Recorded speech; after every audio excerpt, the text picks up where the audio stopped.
I had no plans on ever covering the Fantastic Four Shalla-Bal as the Silver Surfer story. It's basically a non-starter for me. I don't think the Fantastic Four movie is going to be good.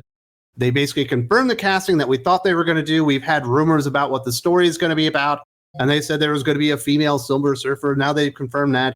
Like, who really cares at this point? But there is a substantial amount of gaslighting coming out that I just could not let stand, Aaron. No, I agree. I also don't care about this film. The moment, like, I kind of didn't care the moment they announced it because I was like, what are the odds it's going to be good? Very slim to none. And then when they said, yeah, and Pedro Pascal is going to be Mr. Fantastic, I was like, sweet, I'm out. Like, cool. You saved me some money right out of the gate. I don't have to see this. He's not Reed Richards. I don't want to see this movie.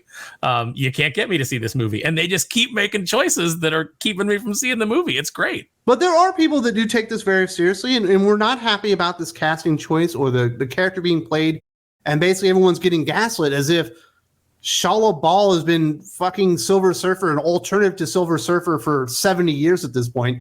It's not true whatsoever. We do have this article from the Mary Sue, shockingly, that really spells out this stupid gaslighting. And let's set this one straight, Aaron. It is a day that ends in Y, so there are cries of why go woke over the casting of Julia Garner in the Marvel Cinematic Universe as Shalla-Bal, the Silver Surfer.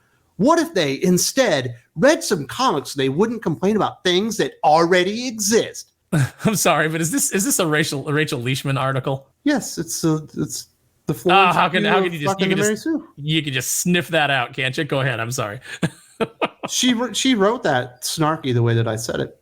Mm-hmm. Continuing, as is always the case with casting announcements, you have a sea of people who have an opinion. With the news that Garner would be playing Shalla-Bal, a version of the Silver Surfer, the reaction and replies were all too predictable. For all the excitement, there's a group of people, mainly men, calling it a pandering choice and using the dreaded word woke to describe the casting. I would say that pandering is a perfectly acceptable way to describe this casting, Aaron. I would too, and I would also say that a citation is needed for her saying that there's excitement about this announcement.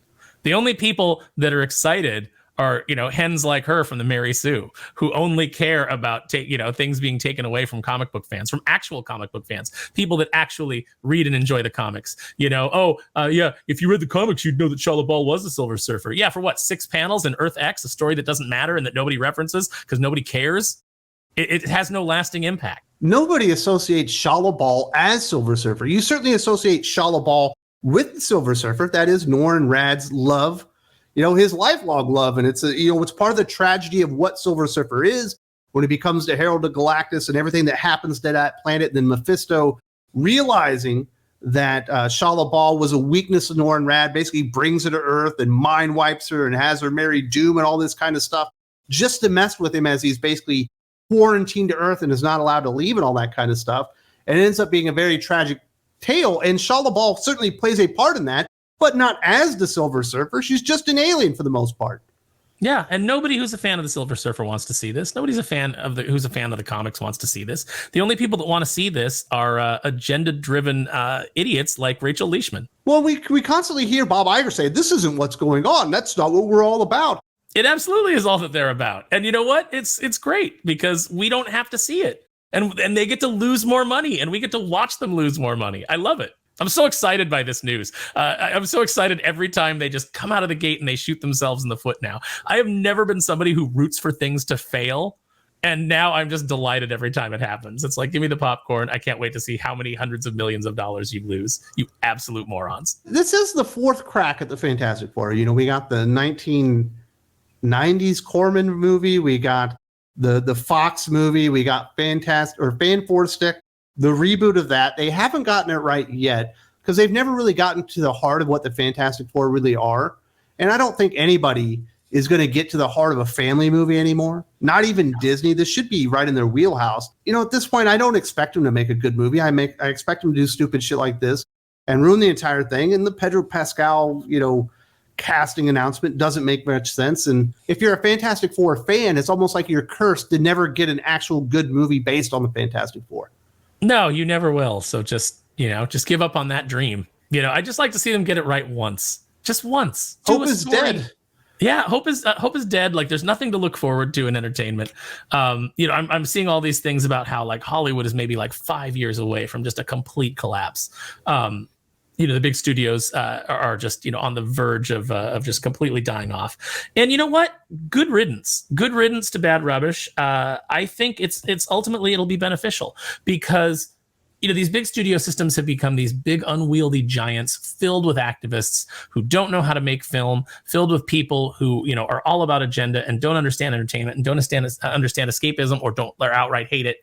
They want to subvert and change everything. They're going to destroy all these franchises. And at the end of the day, maybe all of this wreckage, all of this refuse that will be left behind will be the fertilizer from which new things can grow. Maybe we'll have just an absolute renaissance of independent film and new ideas.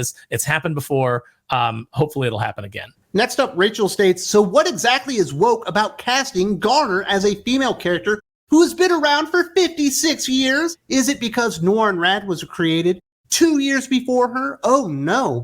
How dare we not make the Silver Surfer happen again without Norrin's casting announced first?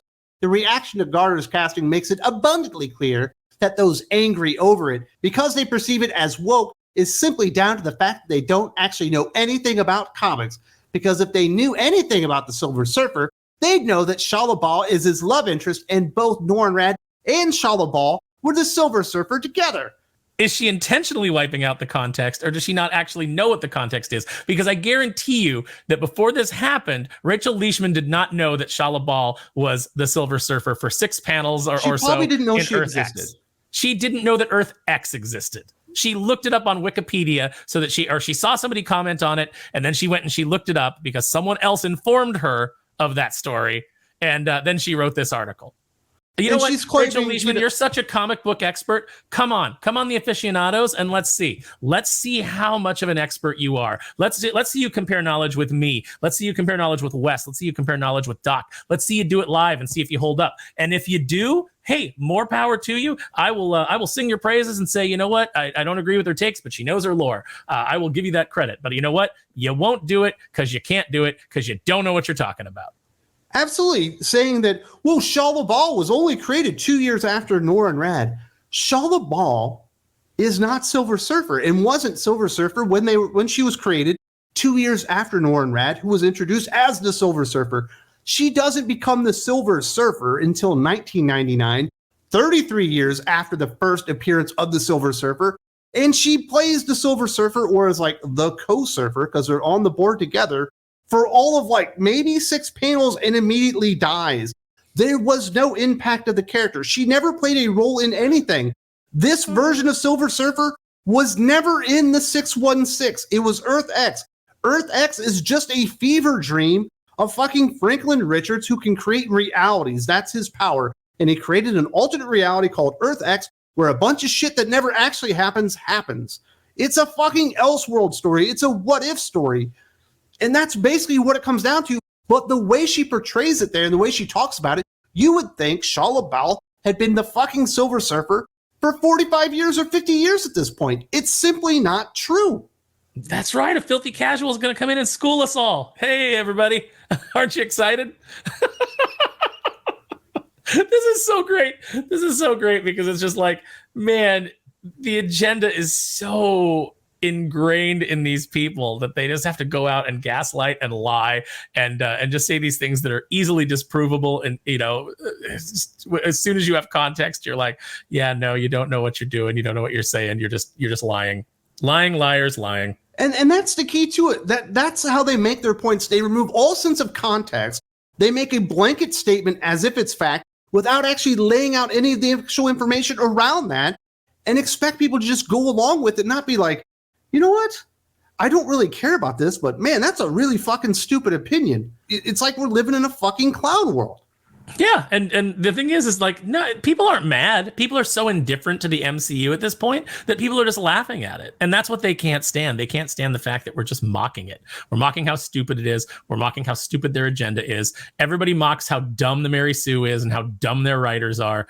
Everybody laughs about the fact that that place is still somehow in business. It's just all a colossal joke, and these terrible studios and these stupid execs and these dumb activists, they've just all turned us into the Joker from The Dark Knight. We're not angry. We just want to watch the world burn now. We want to watch the MCU burn to the ground. We want to watch Lucasfilm crash and burn. We want to see Disney lose as much money as possible until they're forced to course correct. And it's so predictable, not only just at Marvel Studios, but Marvel comic books. Anytime you have a black female character that's new introduced at Marvel Comics these days, you assume the character is a lesbian because they're all lesbians. It's the only thing that they do over and over and over again. And yes, people eventually do catch on and they do start laughing about it and they do stop investing or even caring about the characters because it just becomes the same thing over and over again. This is just the latest Eternals for the most part. And you're upset that people are calling it woke. You're upset about that. Well, whose fault is that? It's the fault of people like you who have, made people think that every time they see a female character now that it's woke, that it's pandering. You couldn't have a Ripley today. You couldn't have a really well-written, strong female character. People would be like, it's woke. And it's because you have made them, you've basically queued them up because they know what's coming. 99% of the time, they're going to be right when they see that and they go, oh, God, here we go. It's woke. Just like when you see a black woman walk onto the screen or walk into a panel on a comic book and be introduced, you're like, well, this is going to be a lesbian. Because 99% of the time, that's going to be the case because that's all you hacks do. Yeah, it's become terribly predictable. And I guess you're supposed to be upset with people having that reaction. But I understand why customers are hypersensitive at this point. When you've been inundated with the same story elements and the same story beats and the same message over and over and over and over again for like a decade at this point, the shit gets real tiring. Yeah, it's exhausting. And that's why we just laugh at it now. It's all dead to us. Like, I don't care. I'm we're going to be forced to watch The Acolyte because one of our patrons is one of our patrons, Lane Kramer, is going to pay for Disney Plus so that we have to suffer through it.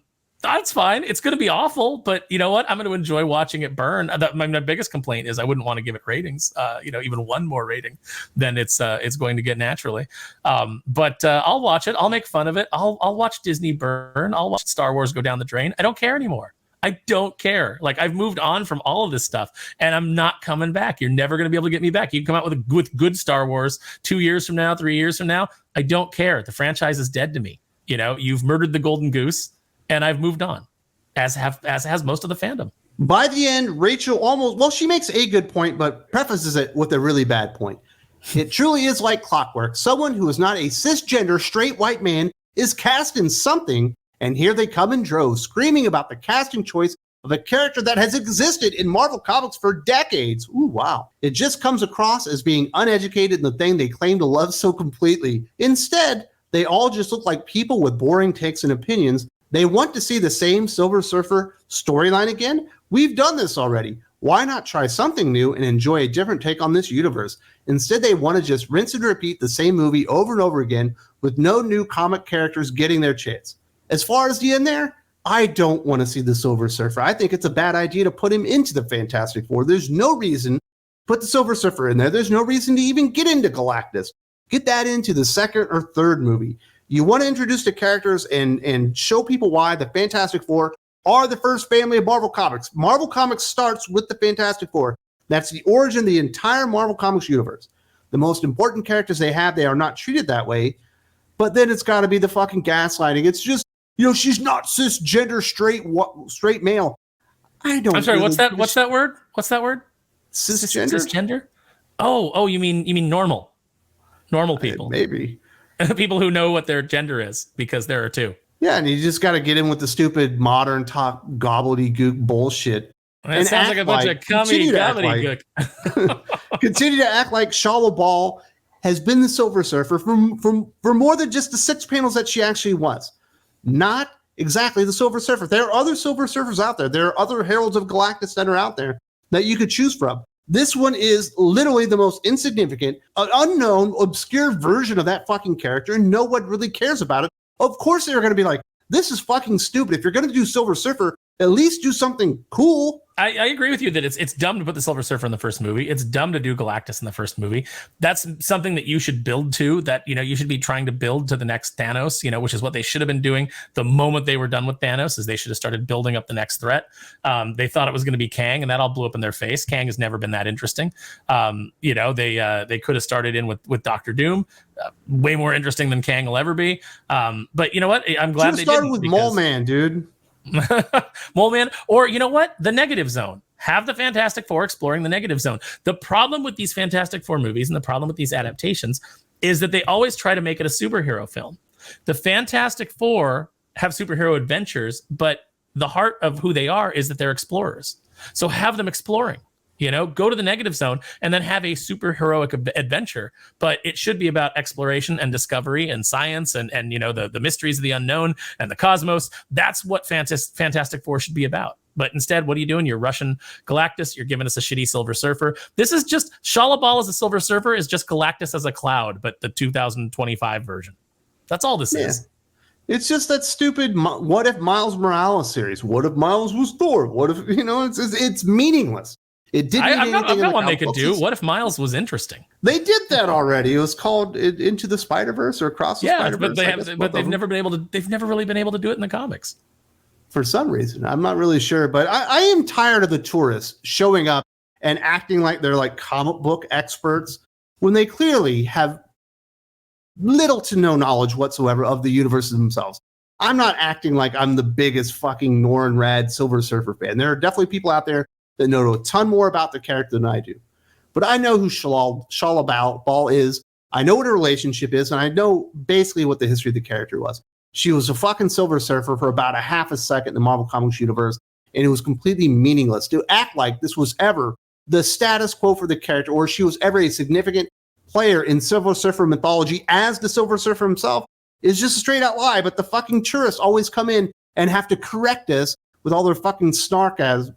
I said snarkasms with all their snarky bullshit. I like it. It's tiring. I like it. I like snarkasm. I think that you've coined that. You've coined a new phrase. We've got some. So what have we coined on this show? Doc's got cultural locusts. I've got fantagonism, and now you've got snarkasm. That's great. Snarkgasm. Oh, snarkgasm. Okay, well that's even better. No, listen. As soon as you use the word cisgender, or you say I write for the Mary Sue, opinion discarded. If you would like more conversations about geek culture and movies and comic books especially, Aaron and I still have the Geek Fix. We're well into it. There's another hour and 40 minutes at least talking about all this kind of stuff. If you would like more Aaron and Sparrow and I going at it on Geek Fix, there's a link in the video description. It's up right now, live and in person.